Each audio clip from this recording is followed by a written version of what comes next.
Hello,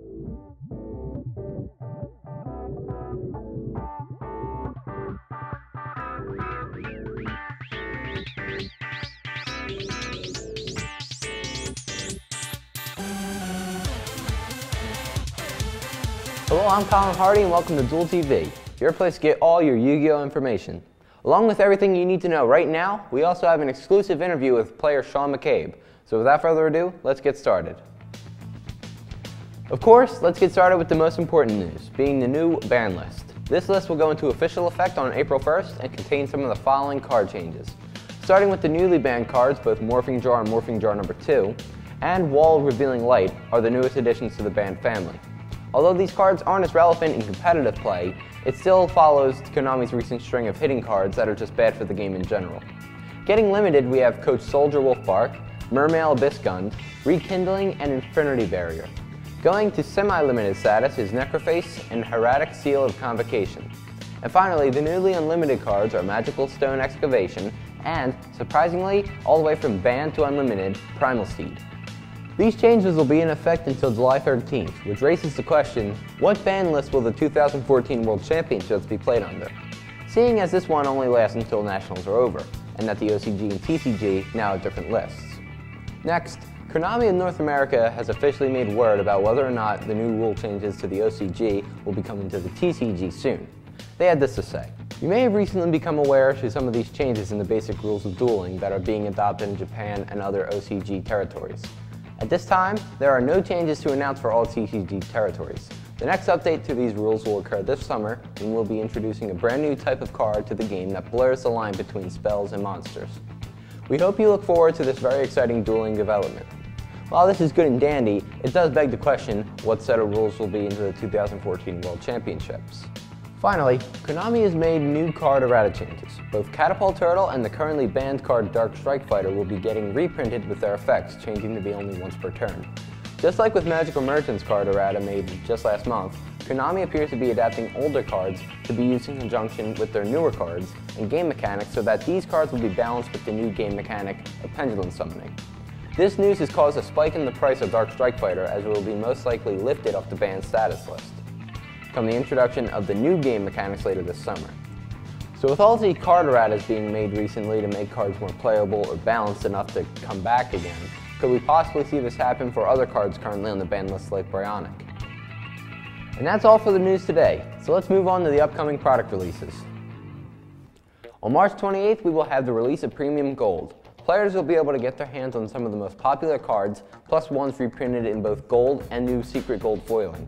Each pack will contain 2 Secret Gold and 3 Gold Rare cards. Each box will contain 3 packs, and the boxes will retail for $15 each. Next, we have Dragons of Legend, releasing on April 25th. Dragons of Legend is a TCG exclusive booster set which will contain world premiere cards from the anime and manga that both casual and competitive players alike have been waiting for. Most notable among these cards is the confirmed support for one of the strongest archetypes of the past formats, Blackwings, which hasn't seen competitive support in almost 2 years now. The packs will follow the same format as the Hidden Arsenal sets, containing 4 supers, 1 secret, and will be retailing at normal pack price of around $4 a pack. Then, we'll close out the final season of this competitive year with Primal Origins, releasing on May 16th. Primal Origins will be the last core set released of Zexal. Most notably, it will be introducing archetype support for Medolce, Noble Knights, Sylvans, and Artifacts, as well as round out with a new number of Chaos Member monsters and the new Rank Up Magic the 7th one. As with every core set, each pack will contain 9 cards, 8 of which being commons with one possibility of being a holographic, and the 9th card being a guaranteed rare, with each pack retailing about $4 a pack each. The deluxe edition for Primal Origin will be releasing on June 13th.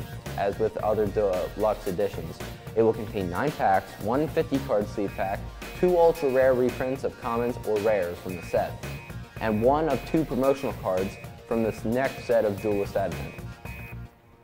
Also, in a recent announcement, we now know that we'll be receiving a new Lightsworn structure deck on June 27th. The Realm of Lightsworn deck will be releasing in the TCG territories containing important reprints for building a Lightsworn deck, as well as the new exclusives we've been missing. The structure deck will include 2 ultra rares, 2 super rares, and 37 commons. The Lightsworn Synchro monster has already been confirmed, under its new name, Michael the Arch Lightsworn. as well as a new spell card, Lightsworn Sanctuary.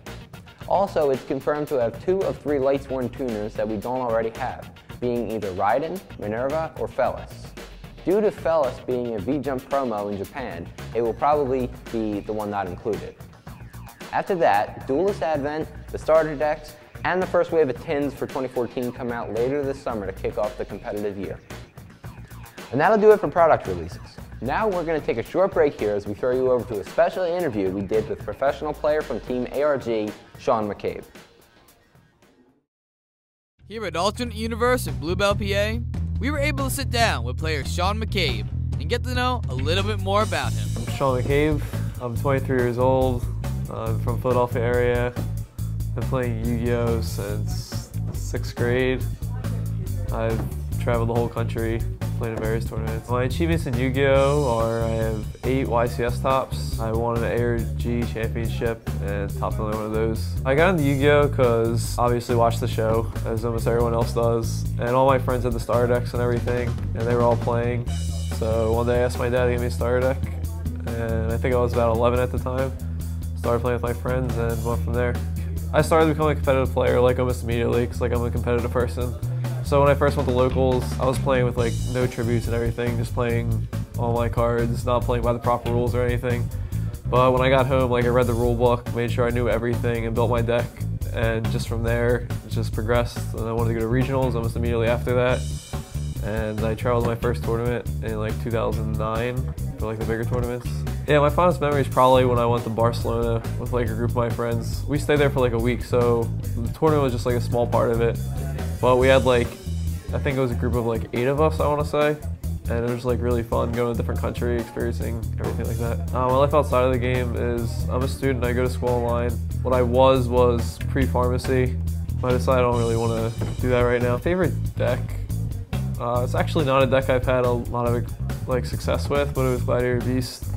Just because all the different plays you got to do. Like I played it when it wasn't the best deck at all, so I was happy to like do mediocre with it. The biggest achievement is probably YCS Atlanta, when I went with a group of my friends. And we all played Gravekeepers, which is a deck like no one else really played or had success with. And we were able to take first, second, and third of the tournament. Even though I wasn't able to win, I got second, but it was still what I'd say my greatest achievement. Yu-Gi-Oh is like definitely a big part of my life. Like most of my close friends I've met through the game. Like I met my girlfriend through the game. So like a lot of those things, like just personal bonds and everything. Biggest rival, I don't know what I really call it a rivalry, but I guess with Frazier. Like we're really good friends. I've known him for like 10 years, but I guess like we always want to do better than the other, but we don't want the other person to do bad necessarily. A single favorite card.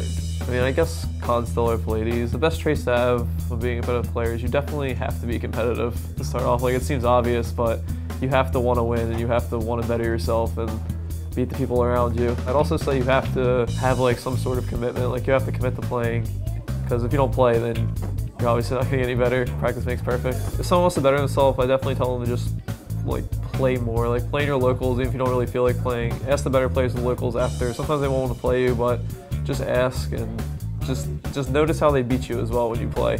Because you're going to lose to the better players to start off, and you don't want to get discouraged. But just notice how they win, and you can pick up things from there. Write for Alter Reality Games, so alterrealitygames.com, and there's a section for articles. If you click on it, you'll be able to find a few by me. I only have like 2 up there right now, but I'm starting to write more. Like every 2 weeks, I should probably have one. So, yep. All right, thank you very much. All right, thanks. A special thanks to Sean for coming out and do the interview with us. Also, thanks go out to Mike Coyle for allowing us to shoot in his shop. Now, are you looking to make a splash in the competitive scene? Outside of regionals, here are some events you should set your sights on. From April 11th to the 13th, YCS Las Vegas will be held at Cashman Center in Nevada. From April 26th to the 27th is ARG Circuit Series Richmond at the Greater Richmond Convention Center in Virginia. Then, May 16th to the 17th is YCS Philadelphia at the Pennsylvania Convention Center. After that, all premier level events for this competitive year are over, leaving only North American Nationals in Detroit, Michigan at the Cobo July 11th through the 13th. Remember that all players who want to compete in this main event must have received their invite from the qualifying event during this competitive year. ARG has also announced that there will be more Circuit Series locations being revealed soon. You can still prep for their Championship Series event in Cleveland, Ohio at the Cleveland Convention Center July 25th to the 27th. Remember, To qualify, you need to have earned 20 points at any of their sponsored events or Circuit Series events. So set your sights and prep your decks, because after that, you've got to wait till next competitive year. Business not doing too well? Are you looking to increase your profit margin? Here's Mike with what cards you should snag or sell in this edition of Market Watch.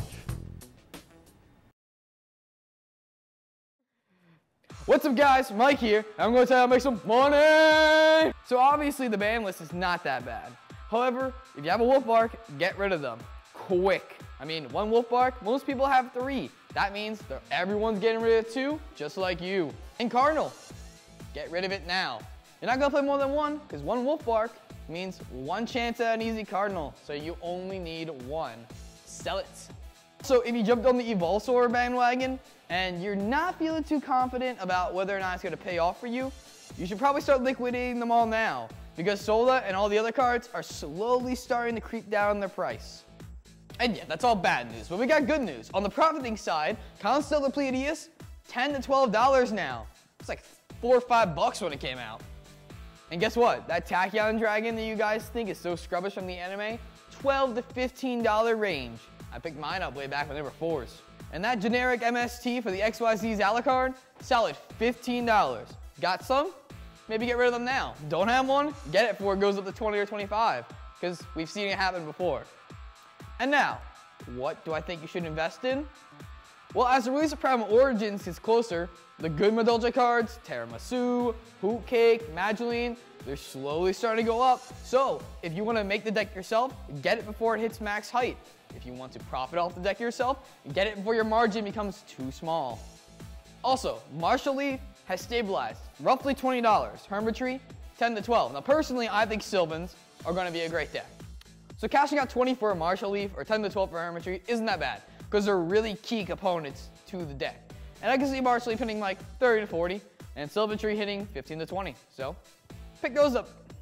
Also, seeing as people are stupid and don't realize that Dark Strike Fighter is supposed to be good with Pendulum Summoning, and it won't come off the ban list until Pendulum Summoning, now that the hype's gone for the price, pick it up now and make profit next ban list.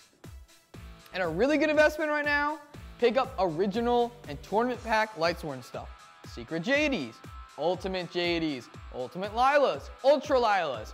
You get my drift? When that structure deck drops in June, you know everyone's gonna want it and the hype will be up with the price. And that's all I got for you on this segment of Market Watch. On behalf of myself, my crew, and director Mike Knowles, I would like to thank you for watching Duel TV. And as always, goodbye and good gaming.